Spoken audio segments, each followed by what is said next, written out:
এইটো কিহৰ কাৰণে আপুনি এই দলং বনোৱাৰ কাৰণে নেকি? বাইক হলে চাইকেল হলে 10 টাকা, বাইক হলে 20 টাকা।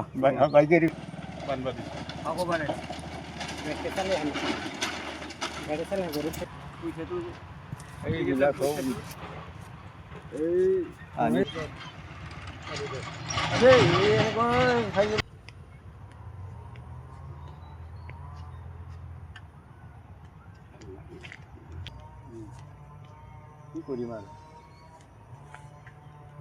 আৰু এইটোৱে এটা এইটো আৰু কি হ'ল নেকি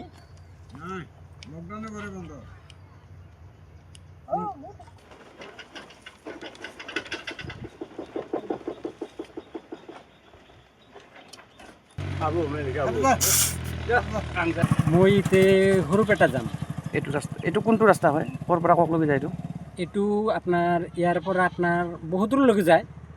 সৰুপেটা যাব, এইটো ৰাস্তা ভৱনপুৰত যাব, এইটো ৰাস্তা সব জায়গাতে যাব পাৰি। কিন্তু ইয়াতে আমাৰ দলংখন ভাঙাৰ কাৰণে অসুবিধা হৈছে। এইটো কাম জানি আমাৰ অসমৰ মুখ্যমন্ত্ৰী সহযোগিতা কৰে, তেখেতৰ কাৰণে আমি ধন্যবাদ দিম। আৰু এইটো ৰাস্তাতে বহুতো মানুহ আপ ডাউন কৰি আছে, আপোনালোকৰ সহায় সহযোগিতা কৰিব। কেতিয়াৰ এতিয়া 3টামান পোষ্ট খুটা উঠছে, কিন্তু অলপ অলপ উঠি আছে, কিন্তু বাদ বাকী উঠা নাই। সেইকাৰণে আমাৰ খুব অসুবিধা হৈছে। আপোনালোকে যে সহায় সহযোগিতা কৰে তাৰ কাৰণে আমি ধন্যবাদ দিছোঁ। যে আমাৰ এইখন দলং বহুত বছৰ ধৰি এনেকুৱা হৈ আছে, মানুহৰ খুব অসুবিধা হৈছে। আপোনালোকৰ সহায় সহযোগিতা কৰিব। এই শাকোখন কোনে বনায়? এই শাকোখন এটা মানে ধুনীয়াকৈ বনাইছে ৰাইজৰ সহায় সহযোগিতা কাৰণে।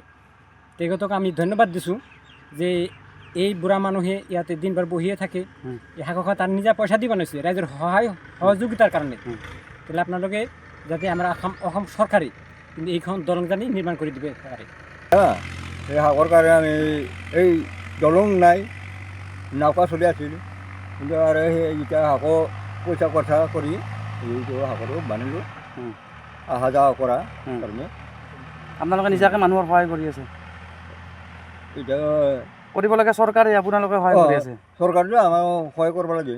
এতিয়া কামবিলাক কি পূৰা হোৱা নাই। এতিয়া এই ব্ৰিটিছৰ কোটা বানাইছে, এইবিলাক কি বানাই এই অসমীয়াৰ মানে কোটাকেইটা ঢালে গুচি গৈছে, বাকী কাম কৰা নাই। বাকী কাম কৰা নাই। কিমানখন গাঁৱৰ মানুহে এতিয়া অহা যোৱা কৰে? এই বহুত বা এইফালে পৰা সৰুপেটাৰ পৰা একদম এইখিনি মানুহ এইফালে আহে। কিন্তু বাক্সা জিলাৰ এইবিলাক আহে আৰু এনে আৰু কেতিয়াবা নৌকা দি যায়, এতিয়া আৰু বহুত মানুহ কষ্ট কৰি আহিছে আৰু। BTCC ভাগ্ৰামা মহিলাৰী আৰু মুখ্যমন্ত্ৰী হিমন্ত বিশ্ব শৰ্মাক কি জনাব আপুনি? এইটো আৰু কি জনাম আৰু, দলংটো বনাই দিব লাগে। দলংটো দিব লাগে, হাগ্ৰামা আহিলে হাগ্ৰামাটো পকী কৰি দিব লাগে। আমাৰ দলংখন নহ'লে আৰু আমাৰ